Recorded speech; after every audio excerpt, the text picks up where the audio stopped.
자, 여러분은 여러분이 구원받는 일에 누가 혹은 무엇이 가장 결정적인 역할을 했다고 여러분은 믿으십니까? 여러분이 만난 어떤 목사입니까? 아니면 여러분이 읽었던 어떤 책입니까? 아니면 여러분 스스로가 구원을 열심히 찾아 헤매다 보니 그렇게 구원을 만난 것입니까? 우리가 믿는 기독교 신앙은 또 성경은 아니다 이렇게 말합니다. 우리의 구원은 전적으로 삼위 하나님께 속한 삼위 하나님의 일이자 삼위 하나님이 이루신 일로 오직 삼위 하나님의 협력하심과 그분들의 일하심으로 말미암아 있게 된 삼위 하나님의 걸작품이 바로 우리의 구원입니다. 그래서 베드로는 저와 여러분 안에서 이루어진 이 구원의 일에 대해서 오늘 본문에서 이렇게 말한 겁니다. 2절 보시면 곧 하나님 아버지의 미리 하심을 따라 성령이 거룩하게 하심으로 순종함과 예수 그리스도의 핏부림을 얻기 위하여 택하심을 받은 자들에게 편지하노니 은혜와 평강이 너희에게 더욱 많을지어다. 저와 여러분의 택하심, 즉 구원이 어떻게 해서 이루어지게 된 것이냐면 바로 성부 하나님의 미리 하심과 성자 예수 그리스도의 성령의 거룩하게 하심과 그리고 성자 하나님의 핏부림을 통해서 우리의 구원이 이루어진 것이다. 이렇게 말을 합니다. 그러므로 우리의 구원은 성부 하나님만 계셔도 안 되고 성자 하나님만 계셔도 안 되고 성령 하나님만 계셔도 안 되는 바로 성부, 성자, 성령 삼위 하나님이 함께 계셔야 하고 함께 일하시고 함께 협력하심으로만 이루어지는 구원이 우리의 구원이죠. 이것은 우리의 구원뿐만 아니라 기독교 신앙 자체가 바로 삼위 하나님께 그 뿌리와 토대를 두고 있고 기초를 두고 있으며 그 목적을 두고 있다. 이렇게 말씀을 드릴 수 있습니다. 다시 말해서 기독교를 누가 만들었는가? 기독교는 바울이 만든 것도 아니고 어떤 선지자가 만든 것도 아니고 바로 기독교는 삼위 하나님께서 만드신 것입니다.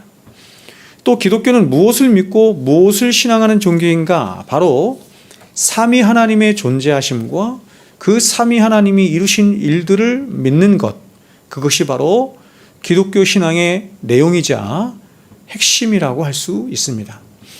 그러므로 우리가 기독교 신앙을 바르게 잘 알기 위해서는 가장 먼저 우리가 믿는 삼위 하나님이 어떤 분이신지를 바르게 그리고 잘 아는 것이 중요하고 또 그 삼위 하나님이 존재하시는 존재 방식은 무엇이며 또 그 삼위 하나님이 우리를 위해 하신 일이 어떤 것들인지 더 나아가서 그 삼위 하나님이 우리를 창조하시고 우리를 구원하신 그 목적이 무엇인지를 아는 것이 중요합니다. 우리는 지난 시간에 이러한 삼위 하나님과 그 삼위 하나님이 이루신 구원의 사역들 가운데 가장 먼저 성부 하나님과 그 성부 하나님의 일하심에 대해서 살펴보았습니다. 즉 우리가 구원을 받은 것은 가장 먼저 성부 하나님의 미리 아심을 따라 이것을 조금 더 풀어 얘기하면 성부 하나님의 우리의 구원을 위한 계획하심과 예정하심을 따라 우리의 구원이 이루어졌다. 이렇게 말하는 것입니다. 오늘은 이러한 성부 하나님의 일하심에 이어서 두 번째로 성령 하나님의 일하심에 대해서 함께 살펴보려고 하는데 좀 더 폭넓게 성령론에 대해서 살펴보는 시간을 갖도록 하겠습니다. 자, 여러분 기독교 신앙은 앞서 말씀드린 것처럼 성부 하나님만 믿어서도 안 되고 성자 하나님만 믿어서도 안 되고 성령 하나님만 믿어서도 안 됩니다. 왜냐하면 우리의 믿음의 대상이 바로 성부, 성자, 성령 삼위 하나님이실 뿐만 아니라 이 삼위 하나님 중에 단 한 분이라도 안 계신다고 한다면 기독교 신앙은 무너지게 되고 저와 여러분의 구원도 이루어질 수 없게 되는 것입니다. 기독교라고 하는 종교 자체가 없는 것입니다. 그런데 오늘날 사람들은 성부 하나님과 성자 하나님에 대해서는 그래도 어느 정도는 알고 있는데 성령 하나님에 대해서는 잘 알지도 못할 뿐만 아니라 가장 많이 왜곡된 신학의 분야 중에 하나가 바로 이 성령론이죠. 성령에 대해서 왜곡되게 알고 있거나 잘못되게 알고 있거나 아주 이방 종교처럼 알고 있는 경우가 굉장히 많은 것입니다. 즉 사람들은 성령 하나님 자체에 대한 왜곡뿐만 아니라 성령 하나님이 하시는 일, 그걸 역사라고 하죠. 역사에 대해서도 원래 성령 하나님이 하시는 본질적인 사역들과는 전혀 관계가 없는 어떤 특정적이고 은사적이고 이적적인 부분들에만 관심을 갖는 경우가 굉장히 많이 있는 것입니다. 제가 어릴 때는 더욱더 그랬던 것 같아요. 이러한 성령님의 왜곡에 대한 역사는 모든 기독교 역사에 늘 있어 왔지만 특별히 20세기에 들어와서 그 성령의 왜곡에 대한 역사가 심각하게 일어났다, 이렇게 말씀을 드릴 수 있습니다. 먼저 24세기에 일어난 왜곡된 성령 운동의 시발점은 바로 20세기 초반에 일어난 오순절 성령 운동이라고 할 수 있습니다. 이때 특별히 방언 운동이 일어나면서 마치 방언을 해야 성령을 받은 것처럼, 마치 방언을 해야 구원을 받은 것처럼 왜곡된 성령 운동이 일어나기 시작을 했고, 우리나라에도 이런 운동이 많이 일어났습니다. 근데 이런 방언 운동뿐만 아니라 이제 1960년대에 들어오면서 이번에는 은사주의 운동이 오순절을 중심으로 전 세계 거의 모든 교파에서 크게 일어나서 성령이 하시는 가장 중대한 일이 마치 각종 은사들을 주시는 것처럼, 은사들이 있는 것처럼 또다시 성령론을 왜곡시키거나 축소시키는 일을 한 것입니다. 그리고 이렇게 발생한 은사주의 운동은 대략 30년 동안 전 세계를 휘몰아치다가 지금은 조금 잠잠해 있는 상태다, 이렇게 말씀을 드릴 수 있습니다. 이런 은사주의 운동의 가장 대표적인 것이 바로 성령의 제3의 물결이라고 해서 1980년대에 일어난 비냐드 운동이 바로 그것입니다. 여기서 비냐드 운동이라고 하는 말은 말 그대로 포도원을 세우는 운동이라는 의미로 표적과 기사와 치유 등을 통해서 능력 있는 복음 전도를 강조하는 오순절 운동을 말하는 것입니다. 이 비냐드 운동을 일으킨 사람이 존 윈버라고 하는 사람인데, 이들은 내적으로 들려오는 음성이나 혹은 투사나 직관을 하나님의 음성이라고 간주할 뿐만 아니라 몸에서 일어나는 어떤 진동이나 넘어짐이나 낄낄대임이나 웃는 것이나 몸부림치는 것 같은 어떤 현상을 성령이 일으키시는 현상이라고 간주를 한 것입니다. 그러나 여러분, 이렇게 주관적인 어떤 체험이나 경험들을 마치 기독교 신앙의 본질인 양 말하는 것은 기독교 신앙의 근간을 흔드는 아주 위험한 생각으로, 기독교는 죄인된 인간들이 갖는 어떤 체험이나 경험이나 직관이나 이런 것들을 우리 기독교 신앙의 근간이나 기준으로 절대로 삼지 않습니다. 그러면 기독교가 우리 신앙의 근간으로 삼는 것은 무엇입니까? 기독교 신앙은 철저하게 우리 신앙의 대상이시요 근거가 되시는 하나님이 스스로 하나님 자신에 대해서, 성부 하나님에 대해서, 성자 하나님에 대해서, 성령 하나님에 대해서 스스로 알려주시고 가르쳐 주신 계시, 성경 66권의 근거에서 신앙하는 종교가 바로 기독교, 이렇게 말씀을 드릴 수 있습니다. 그러므로 우리가 기독교 신앙을 말하려고 할 때 자신이 알고 자신이 경험하고 자신이 느낀 어떤 것들에 근거해서 나는 기독교 신앙을 이렇게 생각하고 그래서 나는 신앙을 이렇게 하겠습니다 라고 하면 안 되는 것입니다. 그런데 오늘날 그렇게 신앙하는 사람들이 너무 많이 있는 것이에요. 자, 여러분 보세요. 이렇게 주관적인 경험들을 통해 발생한 왜곡된 기독교 신앙이라고 하는 것들의 가장 중요한 특징이 무엇이냐면 그것은 바로 비인격적이라는 것입니다. 사람이 알아들을 수 없는 말들을 하게 하고 사람을 넘어뜨리기도 하며 또 때로는 사람을 때리기도 하고 낄낄대며 몸부림치는 등 아주 비상식적이고 비인격적인 현상들을 이들은 말하기를 저것이 바로 성령의 역사다. 이렇게 말하는 것입니다. 우리가 성경을 통해서 성령님이 어떤 분이신지, 성령님은 거룩한 영이시죠. 거룩한 영이실 뿐만 아니라 그분은 하나님이세요. 이 정도만 알아도 이러한 현상들을 가지고 성령이 일으키시는 역사라고 감히 말할 수 없을 것인데, 사람들은 성령 하나님에 대해서 너무 무지하기 때문에 이런 형성들을 자의적으로 해석하는 거예요. 자기가 경험한 것들을 하나님의 말씀보다 우위에 둠으로 성령께서 역사하셨다, 이렇게 감히 말하는 것입니다. 그러나 여러분, 우리가 믿는 하나님은 어떤 하나님인가 하면 바로 성부, 성자, 성령 삼위 가운데 영원전부터 영원토록 영원한 사랑 가운데, 그것도 일체로, 그리고 무엇보다도 지정의의 인격을 지니신 하나님이 바로 우리가 믿는 성삼위 하나님이세요.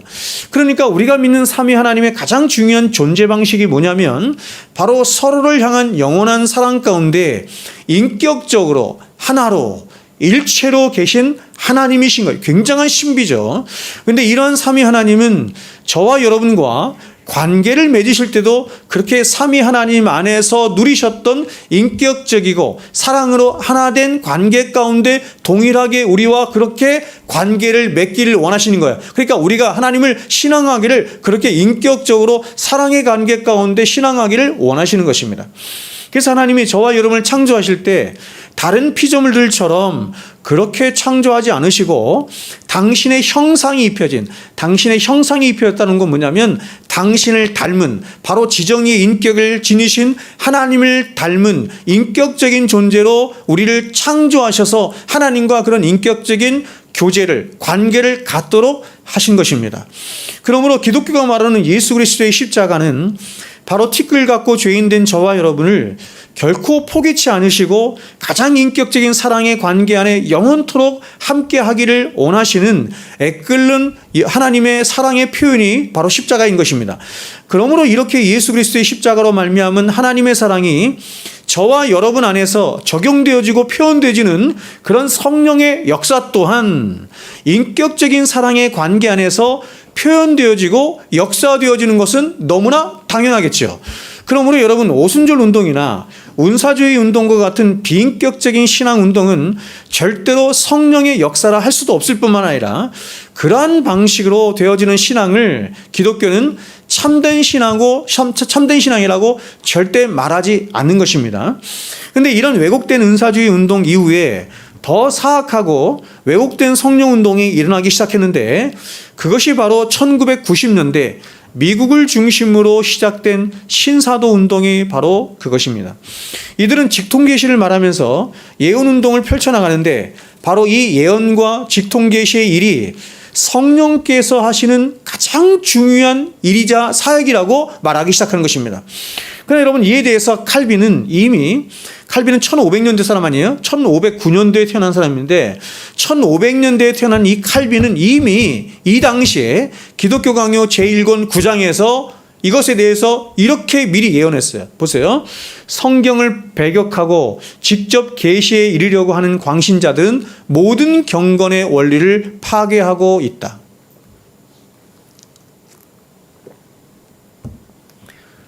여러분, 하나님을 떠난 인간의 가장 사악함 중에 하나가 뭐냐면, 그래서 인간들이 만들어낸 모든 종교가 갖는 가장 중요한 공통된 특징이 뭐냐면 하나님을 직접 상대하고 싶어 하는 거예요.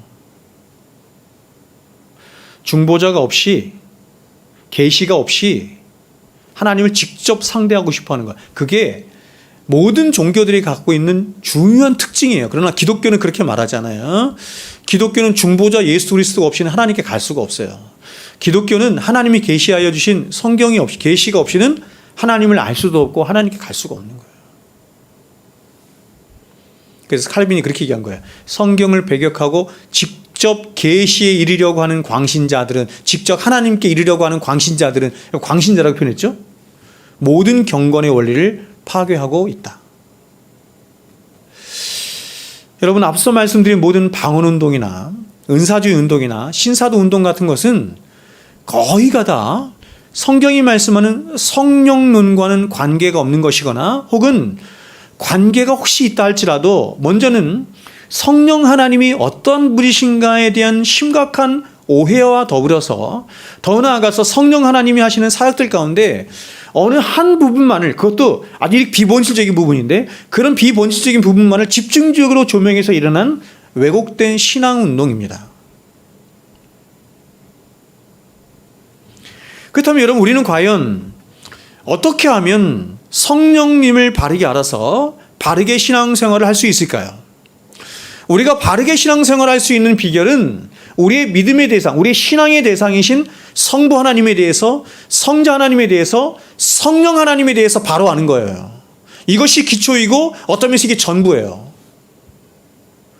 그러면 성령 하나님은 우리가 어떻게 바르게 알 수 있습니까? 제가 어릴 적만 해도 성령 하나님을 사람들이 체험하려고 하면, 성령 하나님을 알려고 하면 어디로 갔냐면 기도원 갔어요.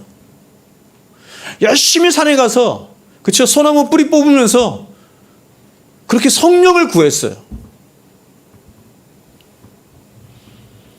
혹은 은사 집회나 찬양 집회 같은 데 가서 열심히 참석해서 성령을 거기서 경험하려고 했어요.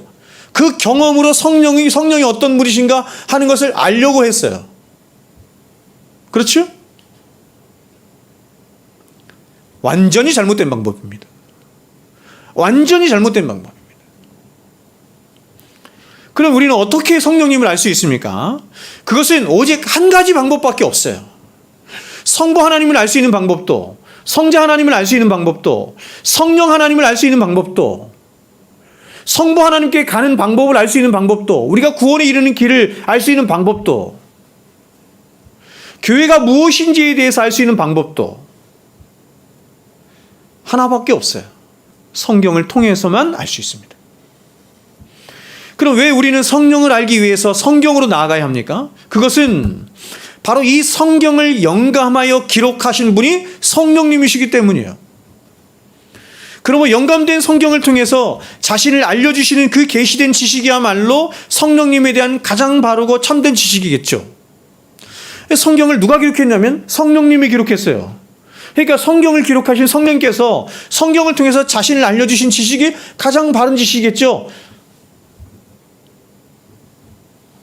그렇다면 여러분, 이 성령론에 대해서 성경은 무엇이라고 말씀합니까? 기도원 가면 안 된다는 거예요. 제가 기도원을 가지 말라는 얘기는 기도원에 가서 기도하지 말라는 얘기가 아니라, 예배하지 말라는 얘기가 아니라, 기도원에 가서 어떤 무슨 특별한 체험을 통해서 성령님을 알거나 체험하려고 해서는 안 된다 얘기하는 거예요. 오직 성경을 통해서만 알 수 있습니다. 그러면 성경은 이 성령님에 대해서 어떻게 말씀하고 있습니까? 이렇게 오직 성경이 말씀하는 성령론에 대해서 이해를 갖는 성령론을 개혁주의 성령론이라고 말을 해요. 자, 여러분, 제가 이제 가급적이면 개혁주의라는 말을 잘 안 쓰려고 하는데, 저 보세요. 개혁주의, reformed라는 말이 있거든요. 영어로. reformed. 개혁한다, 새롭게 한다, 이런 뜻 아니에요. 그렇지? 개혁주의의 가장 중요한 핵심이 뭐냐면 오직 성경대로 한다, 이런 뜻이에요. 우리의 신앙과 삶의 모든 근간을 성경으로만 한다, 이게 개혁주의예요. 이 말은 하나님을 믿는다고 하는 사람들 가운데 오직 성경으로만 하지 않은 사람들이 있다, 없다? 많다는 거예요.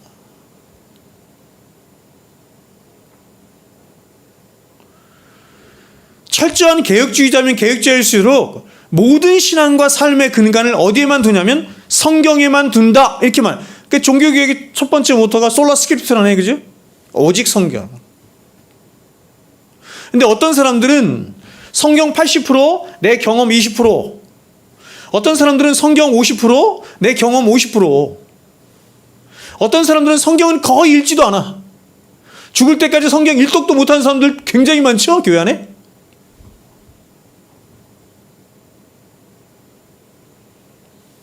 다른 걸로 신앙해요. 다른 걸로.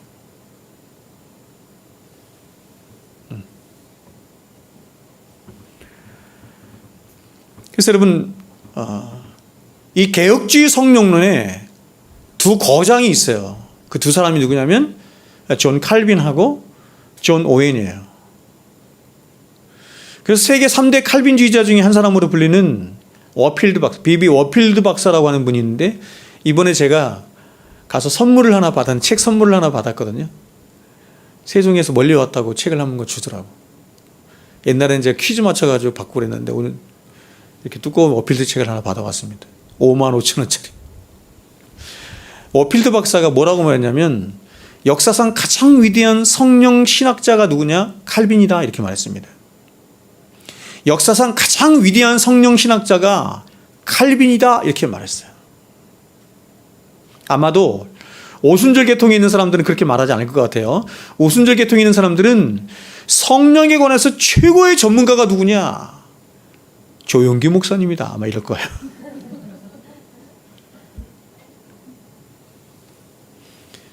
근데 워필드 박사는 역사상 가장 위대한 성령 신학자가 누구냐? 요한 칼빈이다. 이렇게 말했고, 우리가 잘 알고 있는 존 파이퍼는 존 오웬의 성령론을 개혁주의 성령론의 최고의 걸작이다. 이렇게 말을 했습니다. 제가 이 존 오웬의 성령론을 좀 읽어봤는데 거의 칼빈의 성령론과 거의 비슷합니다. 근데 좀 더 방대하고 풍성하게 말하죠. 오늘은 이 두 거장 중에 칼빈의 성령론을 중심으로 성령 하나님에 대해서 서론적인 말씀들을 제가 잠깐 말씀을 드려보도록 하겠습니다. 여러분, 모든 영적인 거장들이 다 그렇겠지만 특별히 종교개혁자 요한 칼빈을 빼놓고 기독교 역사를 말할 수가 없어요. 그러니까 우리끼리니까.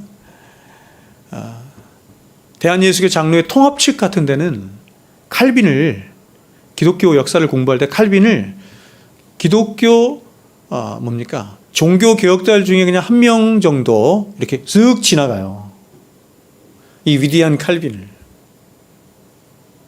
그럼 그 사람들은 그들의 신학의 중심을 우리는 칼빈에 두잖아요. 그럼 그 사람들은 그 신학의 중심을 누구를 두냐? 제가 성경국 시간에 많이 말했던 칼 바르트라고 하는 사람을 두는 거예요. 현대신학자. 문제가 굉장히 많죠. 자기들은 잘 몰라요. 칼빈을 빼놓고 기독교 역사를 말할 수가 없습니다. 거의 대부분의 영적 거장들이 혹은 신학자들이 기독교 역사상 가장 위대한 신학자가 누구냐?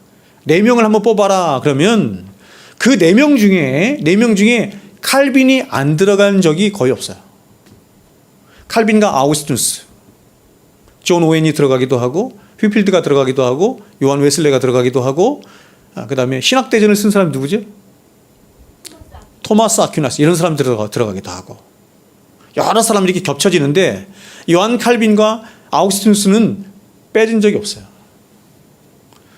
그것은 칼빈이 기독교 역사에 끼친 영향력이 그만큼 실로 엄청나기 때문입니다. 오늘날 정통 기독교를 따르는 거의 모든 기독교 단체들은 거의가 다 이 칼빈에 기대어 있다, 이렇게 말씀을 드릴 수 있습니다. 칼빈보다 더 많은 교파들이 기대어 있는 사람이 있어요. 그 사람이 아우구스티누스예요. 칼빈은 그의 전생에 대략 59권 정도의 책을 남겼습니다. 기독교 강요를 비롯해서 신구약 주석과 많은 논문들, 그리고 설교집 등등 많은 분량의 책을 남겼습니다. 근데 그냥 우리가 59권, 그러니까 별로 분량이 많은 분량이 안 되는 것 같지만 이 책들은 아주 작은 글씨로 기록한 것이기 때문에 오늘날 활제체로 이 분량을 다시 환산하면 수백 권의 책으로 우리가 바꿀 수 있습니다. 먼저 칼빈은 기독교 역사의 대작 중의 대작이라고 할 수 있는 기독교 강요를 썼습니다. 어디 가나 목사님들이 얘기하죠. 기독교 강요를 꼭 읽어봐야 된다. 그죠? 평생 죽을 때까지 읽어야 하는 5권 책 중에 한 권 제가 말씀드렸죠. 신앙감정론. 또 한 권의 책이 뭐냐? 기독교 강요, 이렇게 말씀을 드리고 싶습니다. 요즘 제가 조엘 비키의 그 개혁파 정통신학, 주득신학 책을 계속 조금씩 읽고 있는데 그걸 읽고 있으면 조금 이렇게 바뀌었어요. 사실은 그 조득신학 책 중에서 가장 성도들이 그냥 이렇게 접근하기 쉽고 읽기 쉽고 또 권위가 있는 책이 기독교 강요이긴 하지만 훨씬 더 잘 쓴 책은 조엘 비키 책이다, 이렇게 말씀드릴 수가 있습니다. 여하튼 칼빈은 기독교 강요를 썼고, 또 신학에서는 요한 2, 3서와 계시록을 제외한 모든 주석을 썼어요. 성경 주석을 대부분 썼다라고 하는 것은 굉장한 겁니다. 구약도 거의 4분의 3 이상의 주석을 다 썼습니다. 뿐만 아니라 칼빈은 설교도 4,000편 이상 남겼고, 편지도 8,000통 이상을 썼습니다. 그리고 요리문답서와 신앙교육서를 비롯한 수많은 논문들을 남겼습니다. 바로 저와 여러분이 평생을 다 읽어도 다 읽지 못할 엄청난 분량의 문서들을 기록으로 남긴 거예요. 그런데 이러한 칼빈이 남긴 방대한 기록물 중에 최고가 뭐냐면 단연코 기독교 강요입니다.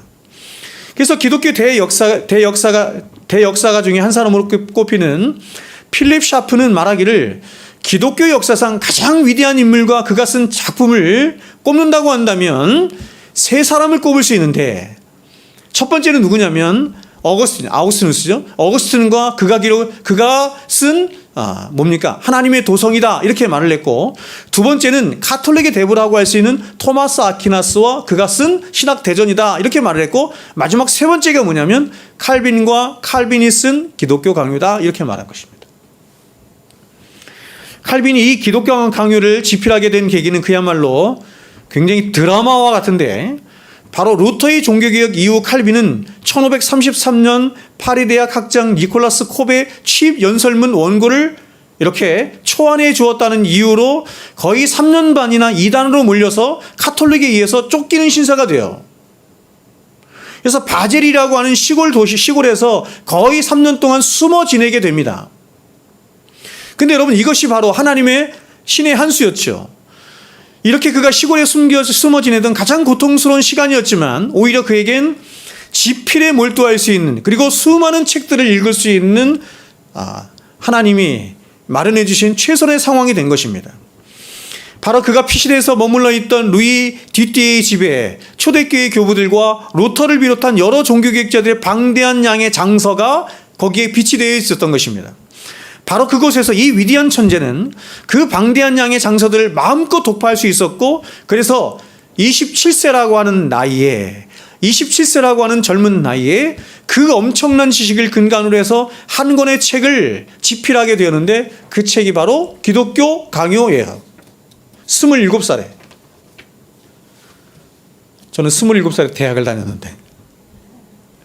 그러면 그는 왜 기독교 강요를 집필했을까요?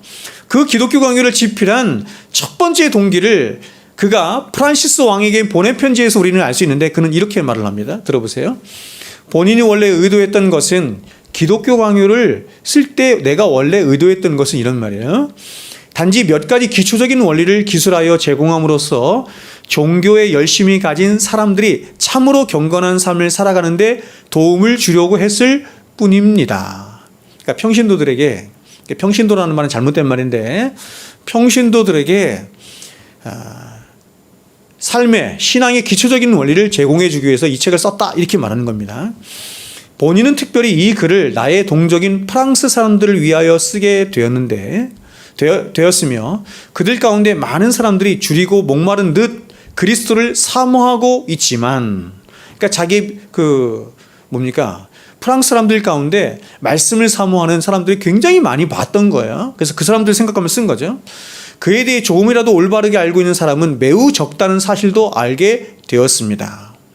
말씀에 대한 목마름을 가졌을 뿐만 아니라 말씀을 잘못 알고 있고 왜곡되게 알고 있는 사람들이 많다는 것을 생각한 거예요. 본인의 의도가 그렇다는 것은 이 책의 내용이 말해주고 있습니다만, 이 책은 단순하고도 초보적인 가르침의 형식으로 기록되고 있습니다. 기독교 강요가 누구를 위해 쓴 거라고요? 평신도들을 위해 쓴 거예요. 그러니까 여러분도 읽어야 되겠죠. 그런데 이러한 칼빈의 첫 번째 의도와 목적과 달리, 이제 기독교 강요가 많은 사람들에게 읽혀져요. 많은 사람들이 전파돼요. 이 책이 너무 좋으니까 굉장히 많은 사람들이 읽혀진 거예요. 그리고 이 첫 번째 책은 책의 내용이 많지 않았기 때문에 사람들이 이렇게 들고 다닐 수 있을 정도로 아주 가벼운 책이었거든요. 그래서 굉장히 많은 사람들이 읽혀요. 그래서 개정을 합니다. 더 많이 첨가를 해서 개정을 해요. 그래서 이제 기독교 강요가 최종본에 이르게 되었을 때 그는 기독교 강요를 쓰는 목적을 달리해서 말을 해요. 이렇게 말합니다.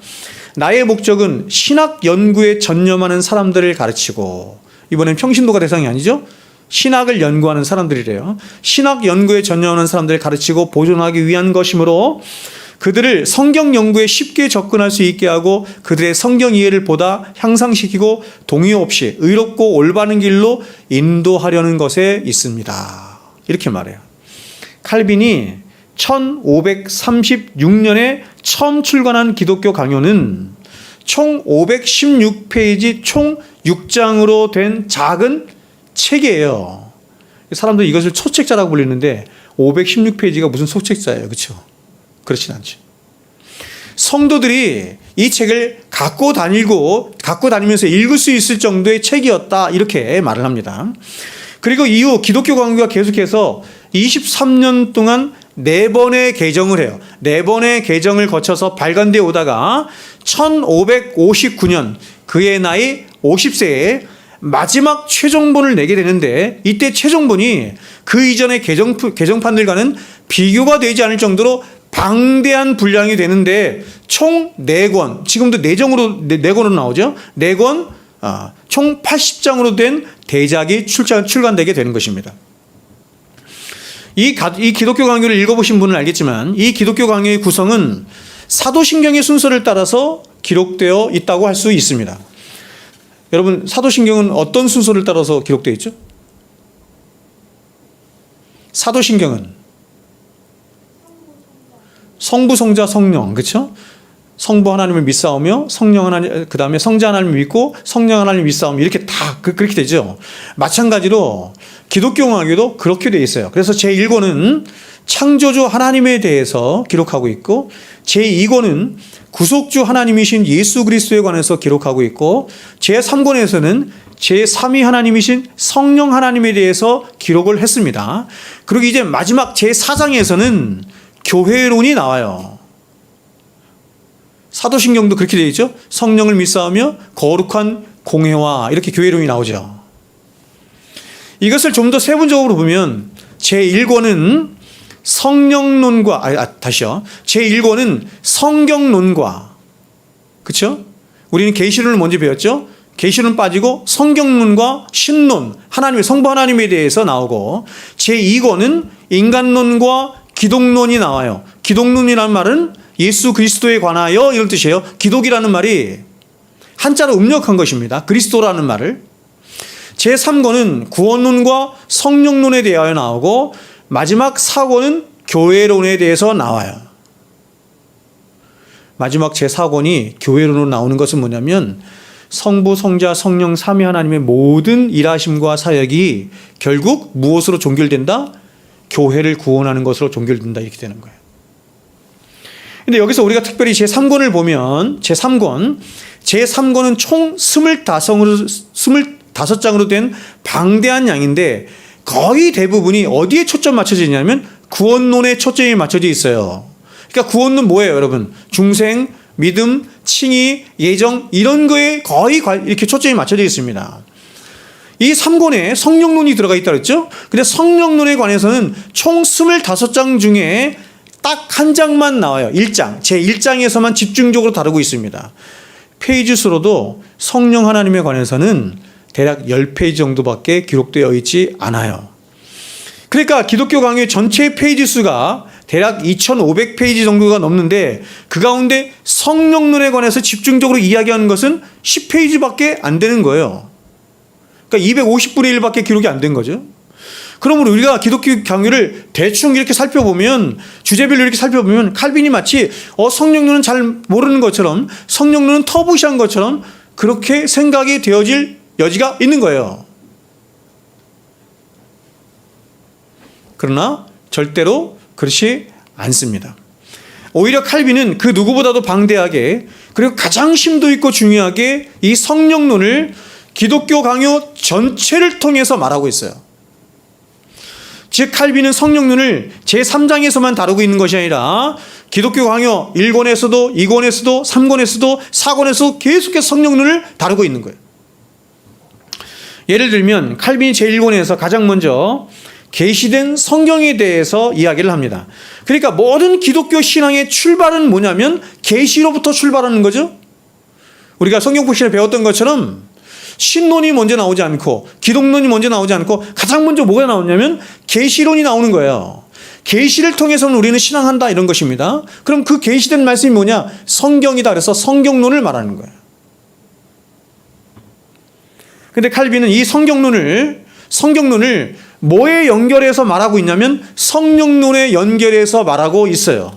왜냐하면 성경 66권을 기록한 분이 누구냐? 바로 성령 하나님이신 것이고, 또한 신자 안에서 그 성경을 감동하셔서 신자를 구원하시는 일을 하는 것도, 신자를 성화의 길로 인도하시고 신자에게 성경을 깨닫게 하시고 조명하시는 것도 누가 하시는 거냐면 바로 성령 하나님이 하시기 때문이에요.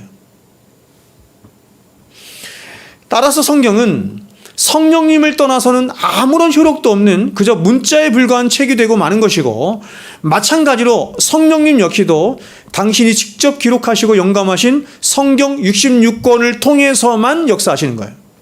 그래서 성령을 무슨 영이라 한다? 진리의 영이라 한다. 이렇게 말합니다. 성령님과 하나님의 말씀은, 진리의 말씀은 이렇게 딱 붙어 있는 거예요. 함께 역사하는 거예요. 그러므로 이처럼 말씀과 성령의 관계는 뗄래야 뗄 수 없는 불가분의 관계에 있습니다. 그런데 역사적으로 이 말씀과 성령의 관계가 어느 한쪽으로 치우치게 되므로 성도들 안에 가장 많은 신앙의 왜곡과 치우침의 문제들을 불러일으킨 것입니다. 그래서 존 오웬이 이 둘의 관계에 대해서 이렇게 균형적으로 말한 거예요.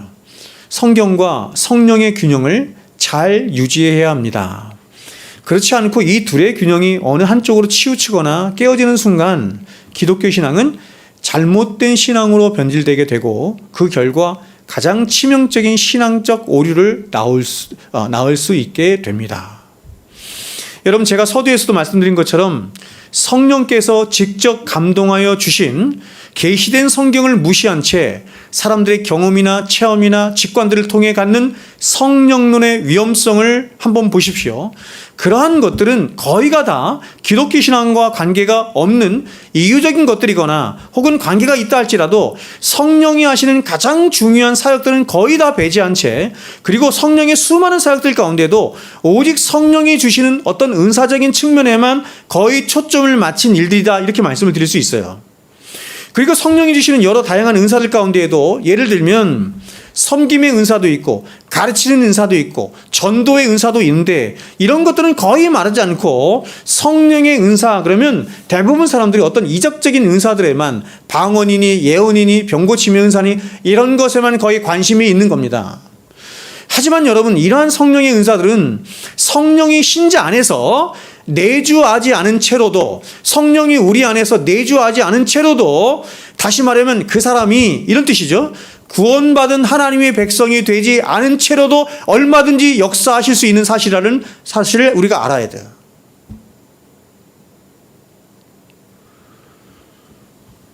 발람이 구원을 못 받았잖아요, 그렇죠? 발람이 구원을 못 받았는데도 그는 예언을 했어요. 거짓으로 예언한 것이 아니라 실제로 예언을 했어요. 하나님의 말씀을 받아서 예언을 했어요. 그래서 우리가 마태복음 7장에서 말하는 것처럼 마지막 날에 주여 주여 하면서 사람들이 외치는 게 뭐냐면, 선지자 노릇도 했는데요, 말씀도 전했는데요, 이렇게 한 거예요. 근데 구원 못 받아요. 그래서 우리가 고린도전서 13장에서 보는 것처럼 방언도, 천사의 말도, 예언도, 모든 지식도, 산을 옮길 만한 믿음도 사랑이 없으면 아무것도 아니라는 것입니다. 그런 일이 발생한다는 거예요. 이러한 은사들은 성령의 사역들 가운데 본질적이거나 중추적인 사역이 아니에요. 근데 사람들은 그런 데 관심이 있는 거예요. 우리가 이제 다음 시간에 다시 한번 살펴보겠지만 성령의 주된 사역은 그런 사역이 아닙니다. 하나님이 성령을 이 땅에 보내신 이유가 예수 그리스도께서 당신의 영이신 또 다른 보혜사라고 불리는 성령을 이 땅에 보내신 이유가 이런 거 하라고 보내신 게 아니거든요. 그런데 이렇게 성경을 무시한 채 성령을 이야기하는 사람들만이 아니라 반대로 성령의 인격성이나 성령의 역사를 이번에 무시한 채로 오직 말씀에만 치우쳐진 사람들이 또한 역사 속에 있어 왔던 거예요. 이런 사람들을 뭐라고 불러요? 이런 사람들을 문자주의 혹은 교조주의 이렇게 부르는 거예요. 교조주의. 이러한 문자주의, 교조주의 역시 은사주의와 또 다른 방식으로 성령을 무시하거나 성령을 왜곡시키는 것입니다. 그러므로 우리는 신앙의 균형을 가져야 하는 것입니다. 다시 말해서 성경을 이야기할 때도 우리는 그 성경을 기록하시고 성경을 감동하시는 성령의 인격성 안에서 그리고 그 성령을 철저하게 의지하는 마음으로 하나님의 말씀인 성경을 대해야 하는 것이에요. 그러니까 여러분 성경을 대할 때, 성경을 읽을 때 항상 누구를 의지해서? 성령을 의지함으로. 성령께서 조명하시고 이해시켜 주시도록 기도해야 되는 것입니다. 반대로 성령과 그 성령의 일하심을 이해할 때는 성령께서 기록하신 말씀의 조명을 다시 받아야 돼요. 성경을 읽을 때는 성령의 조명을 받죠. 우리가 또 성령을 또 알 때는 성령의 일하심을 이해할 때는 어디에 조명을 또 받아요? 성경의 조명을 받아야 되는 거예요. 그러니까 성경은 그런 성령의 일하심에 대해서 말하지 않는데 내가 뭔가를 경험했어요. 그렇다고 해서 그것을 성령의 일이라고 말하면 안 된다는 거예요. 사람 그게 굉장히 어렵죠. 자, 그렇다면 이제 기독교 강요 제1권 두 번째 하나님에 대해서 말할 때 우리는 하나님과 성령과의 어떤 상관성을 가질 수 있습니까? 여러분 이건 말할 것도 없는 것입니다. 성부 하나님과 성령 하나님과의 이 상관성은 말할 것도 없는 거예요. 오죽하면 일체겠어요. 일체. 성령님을 배제한 채 하나님에 대해 이야기할 수 있는 기독교는 없습니다. 여러분 기독교 신앙을 이렇게 정의해서 말을 해요. 기독교 신앙이란 성령 안에서 그리스도를 통하여 하나님께 나아가는 것. 그러니까 여러분 기독교 신앙을 다른 말로 무슨 신앙이다 이렇게 말해요? 삼위일체적 신앙이다 이렇게 말하는 거예요. 그러므로 기독교 신앙이란 결국 저와 여러분을 하나님 앞으로 인도하여 그분을 의존하도록 하고 그분만을 사랑하도록 하는 것에 목적이 있거든요. 기독교 신앙의 목적이. 근데 바로 이 모든 일을 누가 하시냐면 성령 하나님이 하시는 거예요. 성령 하나님이 예수 그리스도께서 이루신 그 십자가의 공로를 근거로 해서 저와 여러분에서 그것을 효과적으로 적용시켜 주시는 거예요. 그 모든 일을 누가 하신다? 성령님이 하신다. 그러면 여러분 이번에는 제2권에서 말하는 기독교하고 제2권에서 말하는 인간론, 기독론은 어떻습니까? 마찬가지죠. 먼저 성령 하나님은 모든 인간의 역사에 개입하시고 역사하시는 분이에요. 즉 성령님은 예수를 믿지 않는 사람들 안에서도 일반은 종 가운데 역사하실 뿐만 아니라 예수 믿는 사람들 안에서도 더욱더 특별한 종 가운데 역사하시는 분이세요. 성령 하나님은 은혜를 주시는 분이시죠? 그렇죠?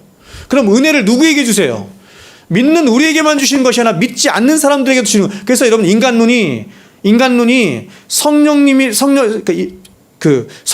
믿지 않는 사람들, 믿는 사람들 다 포함해서 모든 인간들에게 은혜를 주시는 하나님이시다. 그러면 여러분 이번엔 예수님과의 관계는 어떻습니까? 말할 것도 없죠. 오죽하면 성경이 뭐라고 말했냐면 예수의 영 이렇게 말했어요. 성경 어디에서는 성령님을 하나님의 영 이렇게도 말했고 예수의 영 이렇게 말했어요. 여러분 하나님의 영이라고 할 때는 성경이 왜 그렇게 말했을까요? 성령님을 하나님의 영이라고 했을 때는 왜 하나님의 영이라고 한 거예요? 성령님을 하나님이 보내셨기 때문에. 첫 번째는 하나님이 보내셨기 때문에, 두 번째는 하나님을 증거하도록 보내셨기 때문에. 예수의 영도 마찬가지죠. 왜 예수의 영이에요? 예수님이 보내셨기 때문에 예수의 영이에요. 예수님을 증거하도록 보내셨기 때문에 예수의 영이에요. 성령이 하시는 가장 중요한 일이, 성령이 우리 안에 오셔서 우리 안에서 하시는 가장 중요한 일이 뭐냐면 예수를 나타내고 예수를 알게 하고 예수를 증거하고 예수를 사랑하도록 하고 예수를 의지하도록 하고 예수를 영어롭게 하는 일을 성령님이 하시는 거예요. 그러면 우리 안에서 이러한 일이 막 나타나. 막 우리가 더 막 예수님을 사랑하게 됐어요. 우리가 더 예수님을 의존하게 됐어요. 누가 하시는 일이다? 성령님이 하시는 일이다. 막 말씀이 막 깨달아지는 거예요. 말씀을 더 갈급한 영이 생기는 거예요. 누가 하시는 일이다? 성령님이 하시는 일이에요. 이게 가장 중추적인 일이에요. 그렇다면 마지막으로 제3권 교회론과의 관계는 어떻습니까?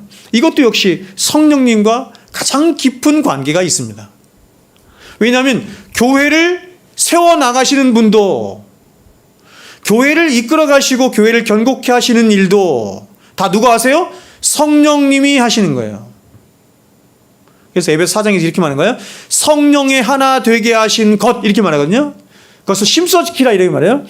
성도들의 가장 중요한 책임이 뭐냐면 성령께서 하나 되게 하신 것을 힘써 지켜나가는 거예요. 성령께서 하나 되게 하신 게 뭐예요? 그걸 교회라고 하는 거예요.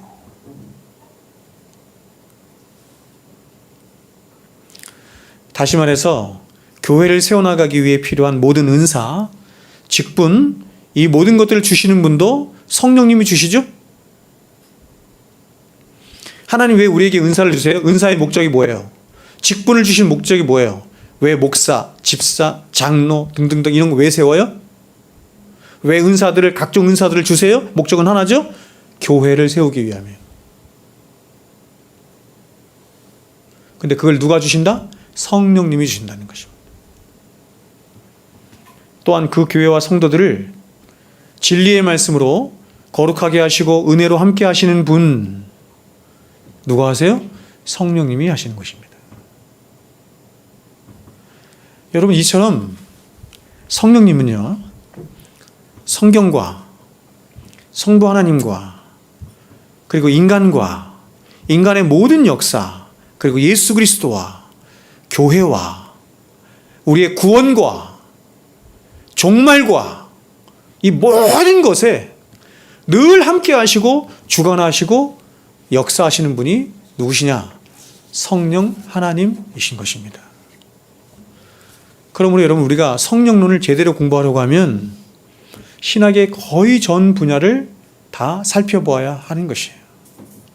성령론이 거의 모든 신학의 모든 분야와 피치처럼 다 연결돼서 성령께서 그 모든 일들을 주관하시고 통치하시고 이루어가시고 성취해 가시는 일을 하시는 것입니다. 그러면 여러분, 과연 성령님은 어떤 분이시고 그분이 하시는 일들은 어떤 일들을 하실까요? 이에 대한 자세한 내용들은 다음 주에 제가 성령론 제2부 말씀을 드리겠습니다. 기도하겠습니다.